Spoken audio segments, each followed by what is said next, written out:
PTI chairman Imran Khan election commission जी नाअहलीअ वारे फ़ैसिले खे इस्लामाबाद हाई कोर्ट में चैलेंज करे छॾियो। फ़ैसिलो कलदम करार ॾियण जी इस्तदा दरख़्वास्त ते अॼु ई ॿुधणी करण वारे इमरान खान जी इस्तदा रद्द।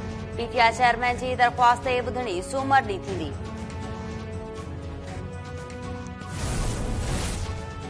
इलेक्शन कमीशन इमरान खान जी नाअहलीअ वारो फ़ैसिलो छो रोके वेठो आहे? हाणे कहिड़ी खिचड़ी पची रही आहे?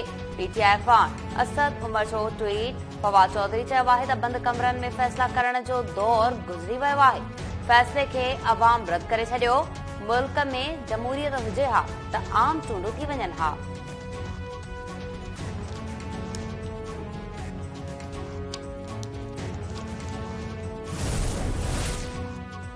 इमरान जे नाअहलीअ वारो इलेक्शन कमीशन जो फ़ैसिलो मुतफ़क़ा आहे। खान साहब रुगो कानून जी हुक्मरानी जो मास्क लगायो हो, कम सभु चोरनि वारा कंदो हो।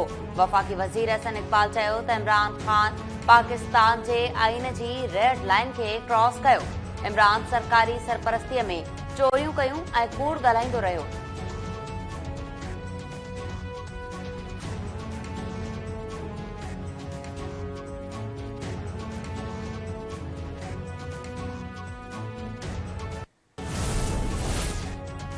आर्मी चीफ एक्सटेंशन न वठण जो ऐलान करे घणा मसला हल करे छॾिया आहिनि। अञा रांदि शुरू नाहे थी, रुगो ट्रेलर हलियो आहे।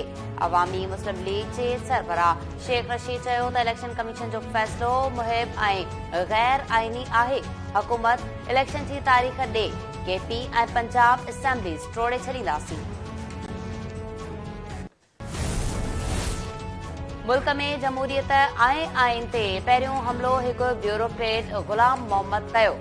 मुल्क खे अदलिया ऐं एग्ज़ेक्टिव जी ज़रूरत आहे। लाहौर में आसमा जहांगीर कॉन्फ्रेंस खे ख़िताब कंदे सुप्रीम कोर्ट जे जज जस्टिस काज़ी फ़ाइज़ ईसा चयो त शहीद ज़ुल्फ़िकार अली भुट्टो जो केस कंहिं फ़ौजी अदालत में न हलियो हो। भुट्टो खे सज़ा सिविल कोर्ट ॾिनी हुई। पाकिस्तान मां जमहूरियत खे कढण मुल्क दुश्मनी हूंदी। पाकिस्तान खे अवाम ज़रिए चूंडियल क़यादत जी ज़रूरत आहे। सभिनी खे आइन जो एहतराम करणु घुर्जे।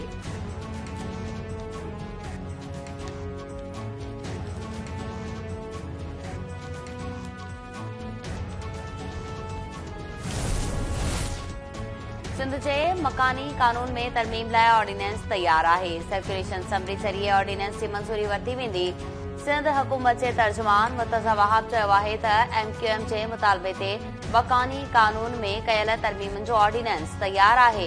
कराचीअ जो ड्रेनेज निज़ाम ठीक करण लाइ 10,000 अरब रुपया घुर्बल आहिनि।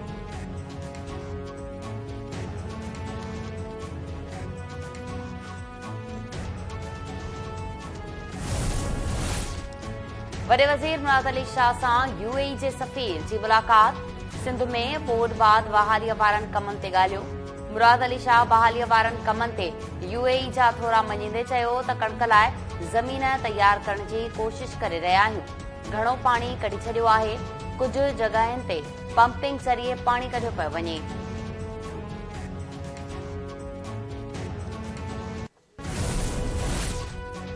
पाकिस्तान में बोड ऐं बरसात सबबि 80% सिंध मुतासिर थी आहे। बरसात ऐं बोड सिंध जे बायोग्राफी खे ई तब्दील करे झंड बणाए छॾियो। वफ़ाक़ी वज़ीर शहरी रहमान चयो आहे त बरसात ऐं बोड सबबि सिंध जा फसल ऐं ज़मीनूं तबाह थियूं। माहौलियाती तब्दीलीअ सबबि थींदड़ नुक़सान कुदरती न पर इंसानी आहे। बहालीअ में कुझु वक़्तु लॻी सघे थो।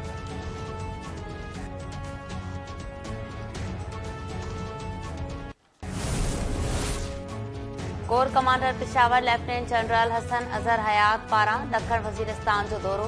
क़बाइली अॻवाननि सां मुलाक़ात, सिक्योरिटी फराहम करण जी ख़ातिरी। Corps commander Peshawar lieutenant general Hasan Azhar Hayat चयो आहे त क़बाइली अवाम दहशतगर्दनि ख़िलाफ़ कार्रवाइनि में पाक फ़ौज सां गॾु बेमिसाल क़ुर्बानियूं ॾिनियूं आहिनि।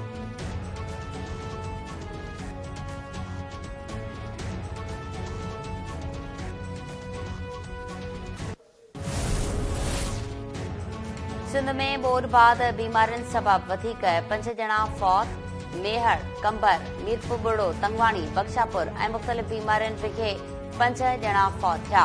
केतिराई बीमारियुनि में वरतन।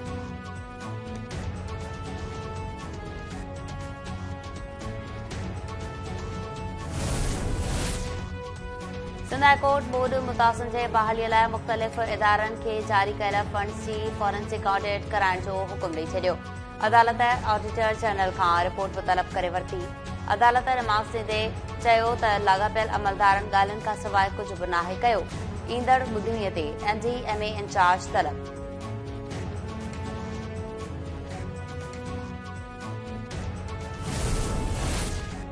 नौशहर फिरोज में मुख़्तलिफ़ गोदामनि में वधीक कणक जूं बोरियूं ख़राब ॾेखारण जो इंकशाफ। बरसात सबब 27,188 कणक जूं बोरियूं ख़राब ॾेखारियूं वयूं। फौज खाते जे मुलाज़िमनि तरफ़ां वापारियुनि खां ख़राब थियल कणक ख़रीद करण जो इंकशाफ। 15 करोड़ 82,70,100 रुपयनि जी रक़म जी कणक बरसात सबब ख़राब ॾेखारी वई।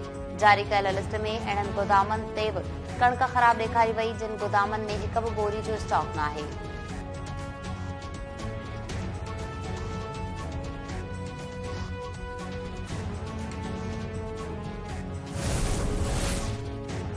कंबर में नसीराबाद ऐं बहराम पुलिस जा मुबैना मुक़ाबला। 2 ॼणा ज़ख़्मी हालत में गिरफ़्तार। नसीराबाद पुलिस उर्फ बुढ़ो लाड़ खे मुक़ाबले बाद ज़ख़्मी हालत में गिरफ़्तार करण जी दावा कई। बहराम पुलिस मज़ूर बख्श चांडियो खे गिरफ़्तार करण जी दावा कई। वारसनि पारां पुलिस जी दावा रद्द, मुक़ाबला कूड़ा करार। सखर पुलिस पारां बि 2 धारदार मुबैना मुक़ाबलनि में 2 ॾोहारियुनि खे ज़ख़्मी हालत में गिरफ़्तार करण जी दावा। हथियार हथ पुलिस मुबैना ॾोहारी इमरान शेख ऐं सिराज नूरानी खे ज़ख़्मी हालत में गिरफ़्तार कयो। उबावड़ो वेझो कराची खां पंजाब वेंदड़ मुसाफ़िर बस खे बाहि लॻी वई। मुसाफ़िरनि बस मां लही जान बचाई। बस मुकमल तौर ते सड़ी रख थी वई। डहरकी वेझो सखर खां रहीबियार खान वेंदड़ मुसाफ़िर बस क़ौमी शाहराह ते कल्ही। 15 मुसाफ़िर ज़ख़्मी, 5 जी हालत ॻणती जोगी अस्पताल मुंतक़िल।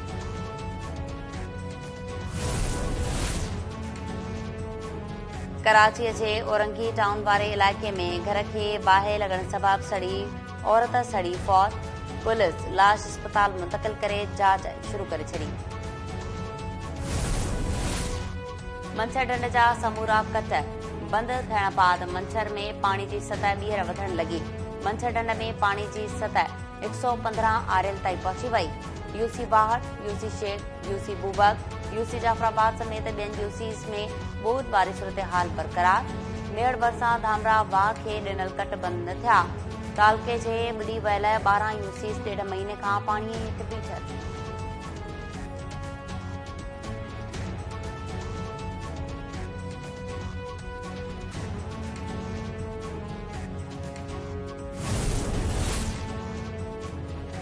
न्यू सैदाबाद वेझो स्कूल में रांदि खेॾण दौरान शागिर्दियाणी फौत।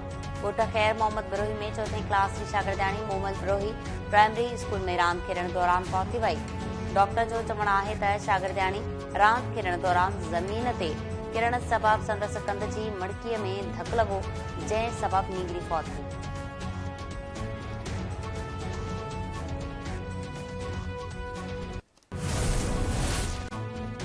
सिंध जे मुख़्तलिफ़ शहरनि में पैरामेडिक्स जो रिस्क अलाउंस जे ख़ात्मे ख़िलाफ़ एहतजाज जारी। मुलाज़िमनि पारां रिस्क अलाउंस बहाल करण जो मुतालबो। OPDs जे बाइकॉट सबबि मरीज़ दरबदर। मरीज़नि जे वारसनि हुकूमत खां OPDs खोलाइण जो मुतालबो करे छॾियो।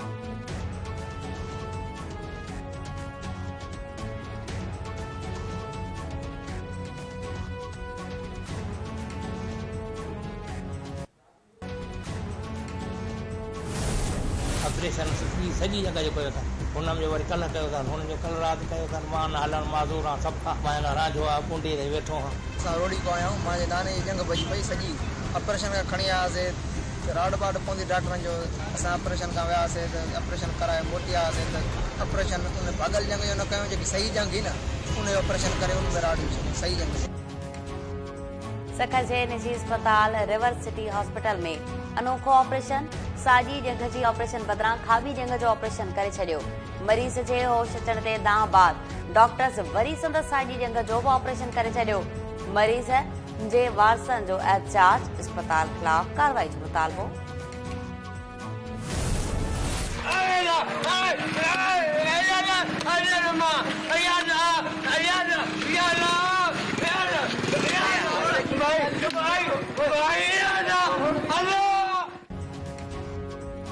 मलीर जे सऊदाबाद थाने जी हद में चोरी जे इल्ज़ाम में पीरसनि ते वेश्याणो तशद्दुद वीडियो सोशल मीडिया ते वायरल। वीडियो में ॾिसी सघिजे थो त पीरसनि खे रसनि सां ॿधी तशद्दुद जो निशानो बणायो वियो। पुलिस तशद्दुद कंदड़ जवाबदारनि जा वीडियोज़ में चेहरा वाज़े हुअण बावजूद का बि कार्रवाई न कई।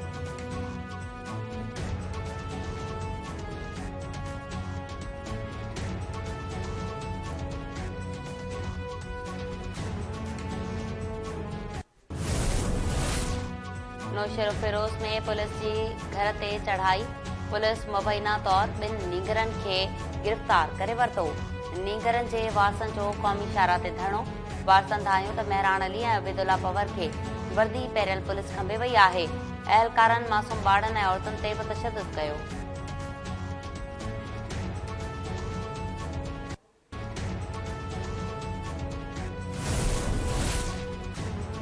दादू ऐं भरपासे में चौपाए माल में मुख़्तलिफ़ बीमारियूं पकड़ियल।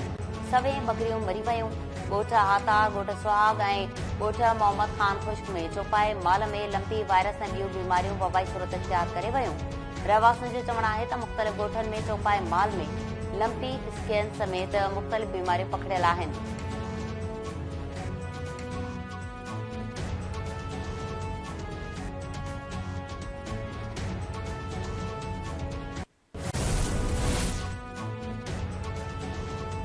T20 वर्ल्ड कप जे ग्रुप 1 जो मैचेस शुरू। पहिरीं मैच में न्यूज़ीलैंड ऑस्ट्रेलिया खे 201 रन सां टारगेट ॾेई छॾियो। न्यूज़ीलैंड पहिरीं बैटिंग कंदे 3 रांदीगरनि जे नुक़सान ते 200 रन ठाहियूं। ऑस्ट्रेलिया जी बैटिंग जारी। ॿी मैच अफगानिस्तान ऐं इंग्लैंड विच में खेॾी वेंदी।